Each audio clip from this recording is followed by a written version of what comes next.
And have property prices fallen before? And if so, what happened? Okay, we're going to kind of study this a little bit.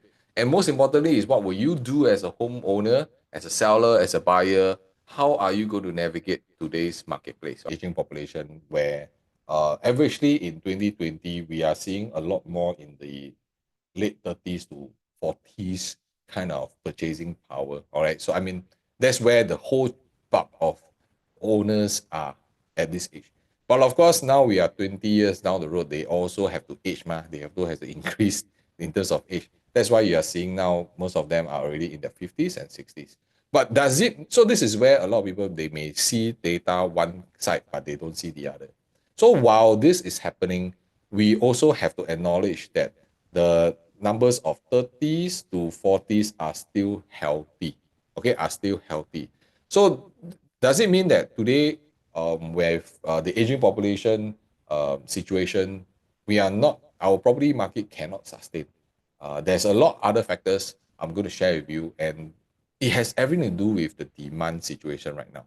Because now that you know the population demographic, right, then the question is, are the demands coming from them? Okay, are the demands coming from them? All right, do they really have so much for the buying power in today's market? So this is how we want to study, are there really so much demand? Okay, so just follow through.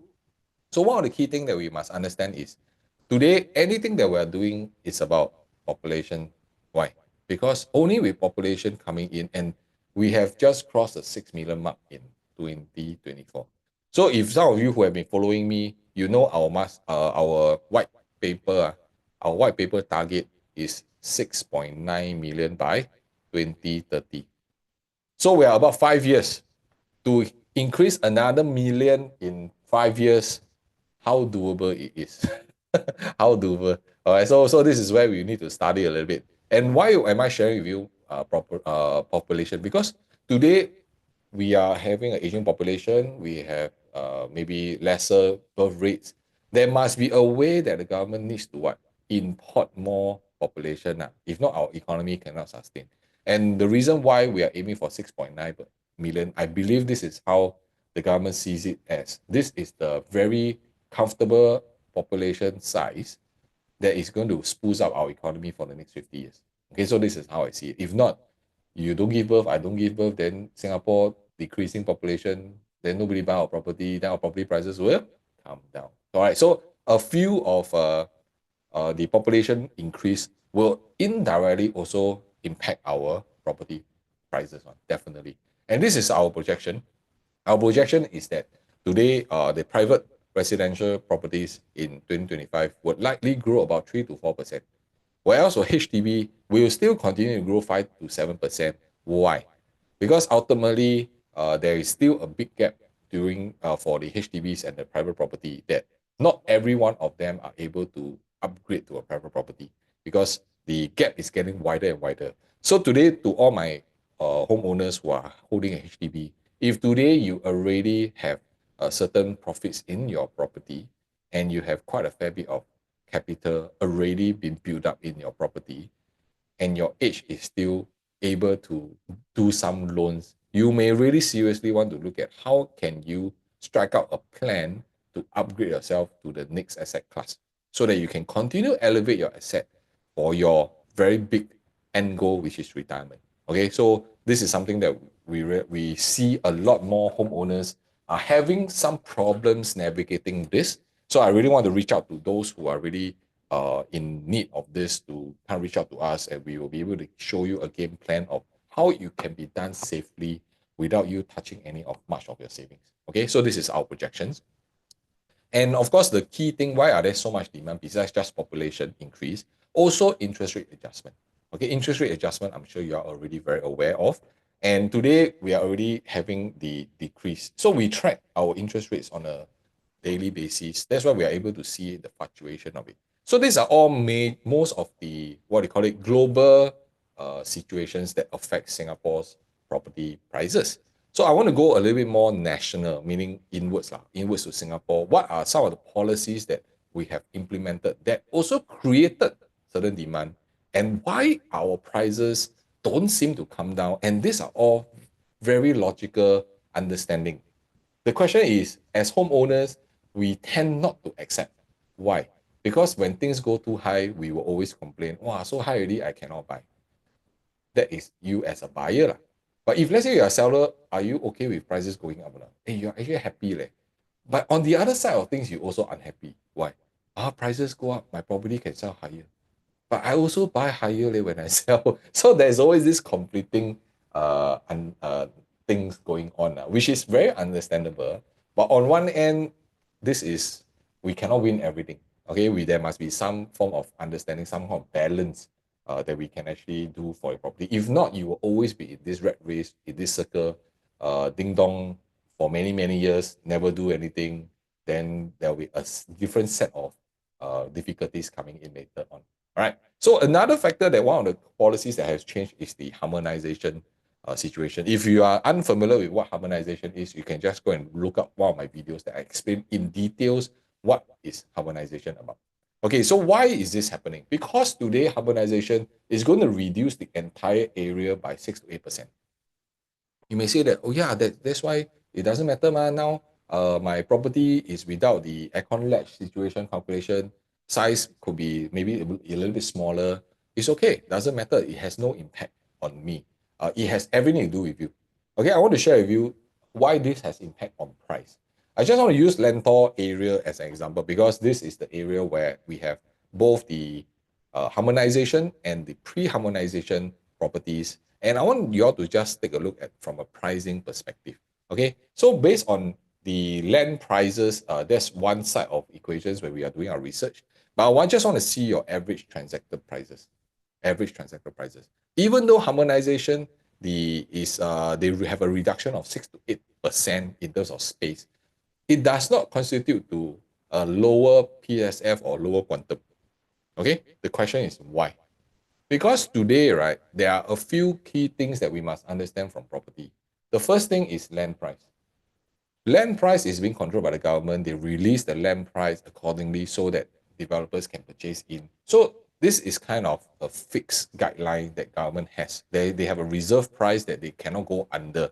So we have, I'm sure you all have also read news before that there are some plot of lands that developer bidded, but the government reject because it's too low. So actually government, Zhenghu, our Akong all protects everything. It cannot allow prices to come out too low. So you ask me who is the one adjusting all these prices is held by the government. So that you and I, we are able to have our property sustaining it. And when we exit it from this property, it helps us in our next purchase. All right, so these are all very important. So with this 6 to 8% reduction, a lot of people will say that, hey, then prices will come down. But why hasn't it? So the one factor is land price is being controlled. Okay, the second thing and many other things is our inflation of raw costs also increase. Today, your food already increased, your groceries already increased. You cannot expect the sand, the cement, all these to what? Stay at low cost. The raw materials increases. So when all these costs increase, our labor increase, okay, our supply chain disruptions, there will be some periods here, okay, and our firm land prices, GST hike, and harmonization, all these are affecting your property price. So we can always understand that today, how can our property price be like 10 years ago? It's an impossible situation with inflation, just on inflation counting in. It will never happen, ma. Things are getting more expensive. That is the reason why today, while the prices, it seems like very high, we must accept that this is the new benchmark price. But why? Why are there people who buy? Because is it that because you don't know what is going on, or you choose to ignore that these are the real facts? Okay, this is a reality check for every single one of us. Okay, we must acknowledge, and the moment you can accept that this is going to be the new benchmark prices, the faster you can make a decision. Because there's no way our prices can go back in time. You can see let's just use a more common area, which is the in-between RCR, right? When has the property prices dropped? You see? So our role to help you buy a property, of course, is not to just anyhow buy as well. we also want to study the trends. We also want to put in as much parameters to determine how prices are going to be. And then we try to find the safest entry possible, okay, by studying quite a fair bit of things. So this is where our job is. If today, based on 2025 prices for RCR, you're able to get 2005 to 2009, what if we are able to go back in time to buy 2021 to 2022 average pricing? Will it be safe for you to enter into today's market? Or are you somebody who just go and chiong anything that is launched, you just go and buy because that's where the hype is, that's where the FOMO situation comes, and then you say, hey, this is something new, you just go for it. All right. So this is why we are very we want to really reach out, and anybody who wants to really seek a second opinion, really to kind of reach out to us so that we can kind of guide you through what are the things that you could be missing, what are the directions or even access to data that you did not have, that you cannot help you to make a decision. All right, so I'm going to share with you also where this demand coming in. So just now you understand already, right? From a demand perspective, why? Because more population coming in. That's why we need what? We need to have more houses also. So with the interest rate situation now weakening, it also fuels the sentiment of buyers that, hey, now it's a safer time for me to purchase because interest rates are lower. With the harmonization effect due to rising costs, the land cost, the construction cost, the labor cost, all this plays a huge part in terms of the pricing that we're going to buy today. All right, so that's why today I want to share with you also the real demand coming in from population is very real. Okay, so ever since 2021, because of COVID, that's why the population is actually slower. But ever since 2024, you can see it jumped how many percent? Okay, it jumped quite a fair bit. So now we are aiming to 6.9 million. So likelihood is, I mean, the idea is 6.5 million to 6.9 million by 2030. So that is our target. That is our very optimal target. And today, the number of population already grew 1.77 million from 2023 to 2024, or to 1.86 million. So you're talking about easily what, 100 over 1,000 on a yearly basis. So our target to hit 6.5 million by 2030 is very doable. Okay, on an average growth about 3% over every year, right? You will reach that amount already very quickly. All right, so this is how we are seeing. And what impact has this to do with you as a population? Because those people who are coming in as a new residents or non-residents, one key thing is that today, to become a foreigner in Singapore is very easy, right? To become a PR in Singaporeans is harder. But today, if let's say you're a foreigner, you need to pay 60% ABSD. But you need to want to stay in Singapore because it's stable, all the traits that Singapore has, right? Will you want to become a PR? Why? Because PR only pay 5%. Correct. So in the event today, if I'm a foreigner, I bring my entire family into Singapore, hey, I want to buy property. Of course, I will do my very best to become a PR. And this is also one of the reasons why our population definitely will hit what we are aiming for. Because there are different policies behind the scene that drives this. So immediately, if I go from a foreigner to and I apply for PR, I save 55%. Why not? Why not? Ask yourself. Okay. Because why? Because on the ground we do have a lot of them who tried to apply, but it was very difficult, and then they don't see a need. But right now, because of property, they see a need to turn into PR and then to purchase property. Oh, and this group of new residents, I can share with you, they have the buying power. One. Okay, their income is very high. Why? Because today they are all PMETs. So when we have a stronger workforce, which means higher purchasing powers. Okay, so this is the first group that we have to acknowledge and accept. The next is upgraders from HDB MOP. So you'll be hearing about HDBs increasing in terms of value. It's also the same for anyone who owns a HDB BTO. Their first pot of gold, 200 to 300,000, is very easily achieved. Okay, so when they have done their 8 years of wait, because 3 years of building, 5 years of MOP, by the time they could be in their mid 30s, every one of them, their income will also have increased. And that's where they have higher aspiration to want to what? Do more things. Either they sell off their HDB to buy a private, or some of them have the means to buy even two private property. And that is what we've been seeing. And later on, when I share some real data with you, you'll be shocked of what is happening. And there will be one key demand that comes into the marketplace. I believe a lot of people don't know. Okay, I'm going to share it with you today. So the second group is those from ECs. ECs, you all know lah, or the amount of uh, uh, price point, the amount of profits that they can make. There's a lot of ECs going on. So I just want to draw your attention, just to give you a very quick overview, just to see really how much lah. Okay, really how much. Okay, so let's just use a very uh, kind of further away location, right, in the far northeast, right. Let's just use Brownstone. Brownstone is at Canberra Drive. Okay, a lot of people say Ulu lah, that kind of thing. Let's look at Brownstone or Brownstone EC, and how has the property been doing in terms of their growth potential. So we are able to use ProTrend to actually chart the entire starting of the MOP all the way to now, how much percentage the property has grown.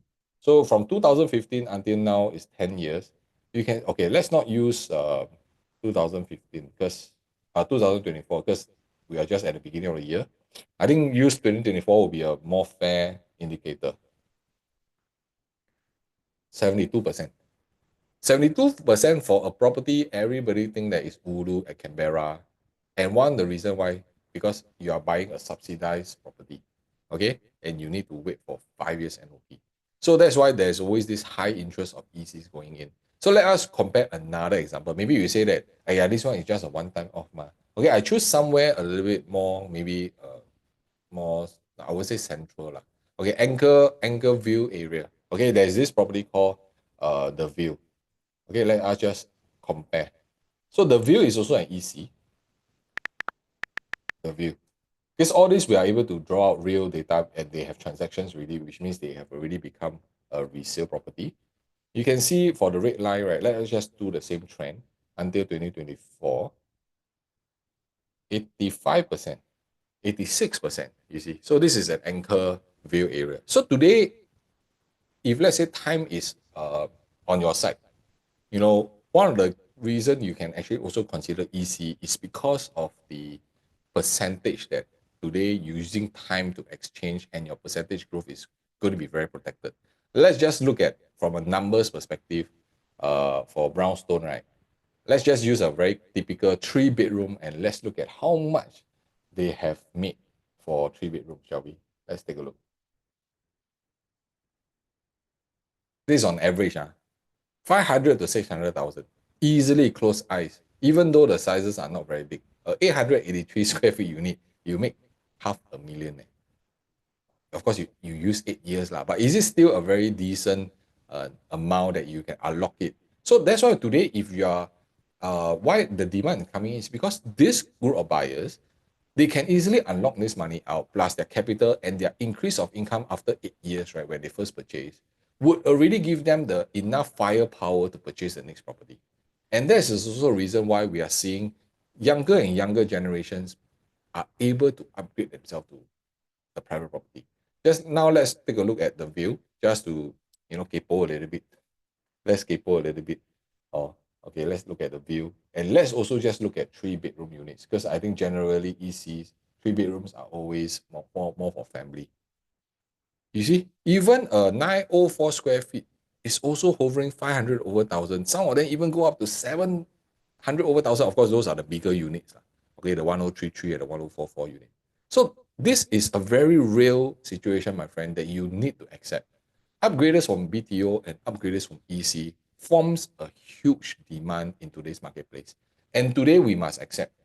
Because of this, they are always looking out for what is next. So today we have a few of the MOP that is going to reach MOP in 2024 and 2025, some also. So we are having constant demand coming back into the market. If every one of course we can't say that every one of them will sell their property and then upgrade, right? But just a fraction of them who sees that using property as an asset building approach, right? They will definitely want to release out their property, cash out to do something else. So for some of you who are also hoping that you can also fall into this kind of situation, you have some luck right now because Orella at Tampines, one of the very rare EC in a very matured town, has been released. Okay, and the preview is on the 22nd. I believe there will be a lot of interest in this.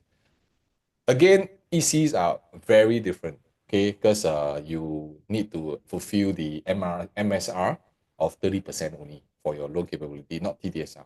Okay, TDSR is for private. So your borrowing ability immediately drops, which means usually you will require more cash because the loan will be very limited. So today, you potentially have this chance of Arela, but of course, it still depends on your situation, whether is this property ideal for you or not, because they have a lot more limitations, right? Your income ceiling, all these things play a huge part for you to have the ability to purchase Orela. All right. So, of course, if you want to kind of explore that potentially you also can be one of the few in the next perhaps 8 years, the next 8 years to grow your capital, your profits from about half a million to even $700,000. There you can actually scan the QR code and reach out to us. We can see whether is this ideal for you or could there be other opportunities out in the marketplace. All right. So just now I did share where the demand comes in. Why are people still able to purchase and hold on to their property? Is because of the household income, which is just now the article I shared with you. The household income has already increased, and this is very real. This is very real. Sometimes we are very worried, like, wow, when the prices go up too high, can our younger generation purchase it? But don't forget, our income also increases. And this is really just a fraction of the numbers that we are seeing on the ground. Because the buyers are getting younger and younger. Even though we are complaining, prices are getting too high, but buyers are getting younger every other day. Because their income, wow, I tell you, it's quite crazy. And sometimes when I do assessment with them, I see the amount of income that they have, their loan capability they can do is actually very strong. But I can share with you one thing that they don't have. They have what? They have the age.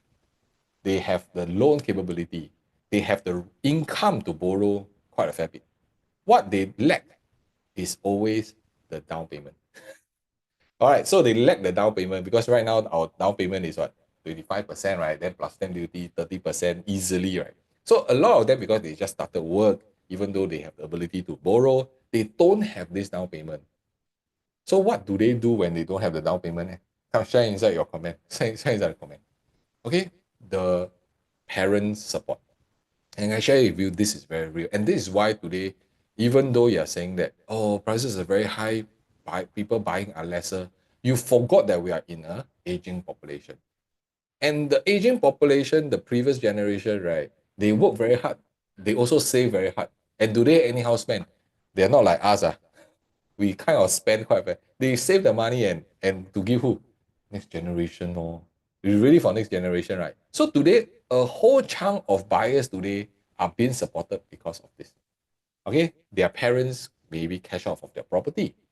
All right, they may have multiple properties. They can just cash one out and two, so that their next generation can continue this journey. So you may ask this question. So what kind of property are they buying? As in the younger generation, of course, they will go for private. But the older generation, if they sell their property, they cash out, where do they move to? So this is where we connect the dots. That's why we're seeing also a lot of $1 million HDB. Ask yourself at the end of the day, when you have already exhausted all your ability, you already stay in condo before, your condo is very big, do you still want to handle a big property? May not. And what do you envy when you're in your 60s and 70s? You want convenience. You want easy public transport. That's why a lot of them right size to a HDB. And for them, when they can cash out from the private that they've been keeping for the last 20, 30 years, what is paying 1 million for a HDB? Does it make sense? Why not? Why not? I just pay. It's okay. I can outbid anybody because I got a lot of funds, all right, from my cash out situation. And I share with you, this is very real in the marketplace. Because why? I share with you ever since 2023. Okay, you can see that this buyer, right, bought a $1.78 million property. This is nothing new. But I want you to start looking at their age. I also don't, I need to go and count. 84 is how old? Let me see. I mean, of course, it's based in 2023. So now everybody add 2 more years. Also, now is 2023 minus what? 84, right? 1984. So 39 years old. Okay, this is more of a mid age. So now it's already 41. Since 2023, somebody who is 9394 years, 20, 1994, 30 years old, are able to afford a $2 million property. I also don't make that much when I'm 30 years old. Can you imagine? So that's why we are seeing the generation wealth coming in to support, to purchase. So today, if you are saying that nobody is buying property, then you may really want to have a second take on it. Okay, I tell you, this one is not the earthing one. I mean, earthing means this is not the most disgusting. Wrong word to use, but not the most disgusting. Why? 1.885 million property. This somebody is 97, and 97 is what age? 26 years old. Ask ourselves, 26 years old to own a $1.9 million property, what can they do? Of course, there will be some form of support from somewhere.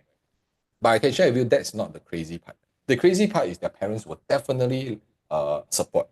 But the crazy part is their loan ability can go up to so high. That is what is scary. That means at the 26 years old, they have the financial means, their income level is high. So today, I'm using whatever that we have understand from the support of the data, from the newspaper that you have seen. You may not see it related to what is on the ground. I can openly share with you, this is what is happening. That's why the rising of income has a very big impact in property prices and property purchasing power. Very important.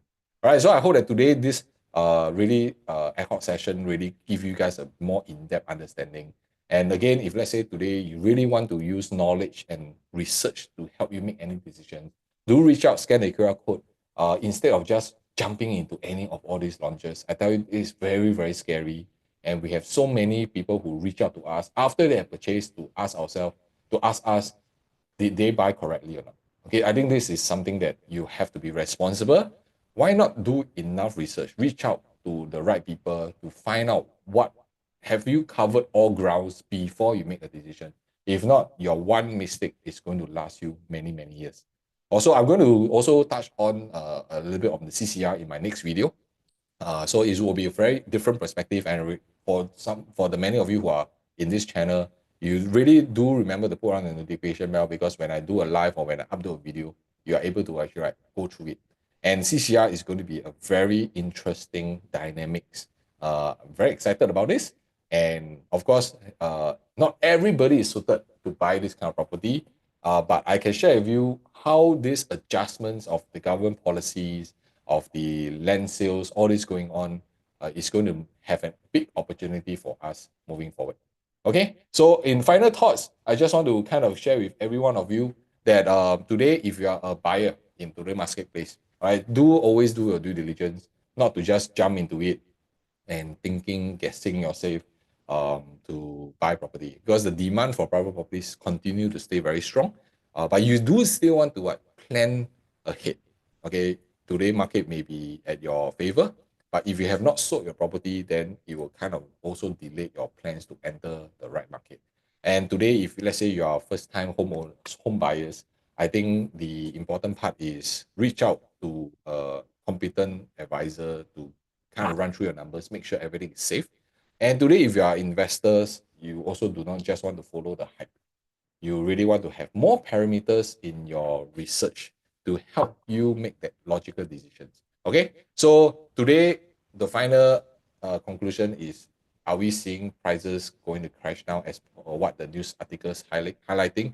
Will they continue to rise? In my research and in my supporting data, it does seem so, because of population, because of the rising costs, as well as the earning ability of the purchasers. Lastly, the support from our aging population group that is able to come in with all the additional funds to continue the next cycle for property. All right, so this is something that I really want to kind of share with every one of you. So today, if you are waiting for prices to drop, you might be waiting for a long time, or maybe the last 10 years you'll be waiting already. the truth is the demand is still very strong. Income are rising, and the key buyer groups are still keeping the buyer market moving. The market moving. All right. So again, remember today we are not in a speculative market. It's a very when I buy a property, it's really I can afford. I really need to stay. You see that kind of situation. So instead of focusing on whether the prices will drop, I think the smarter move is really to understand the market more, so that you can identify your objective, to be clear in what you want to do, to pick the right property with various parameters, and then you plan strategically. Okay, with that, thank you so much for watching this video, and remember to subscribe, like the video, and also share it with all your friends who want to bridge their knowledge gap to understand property better and stay relevant in today's marketplace. Okay, with that, I see you.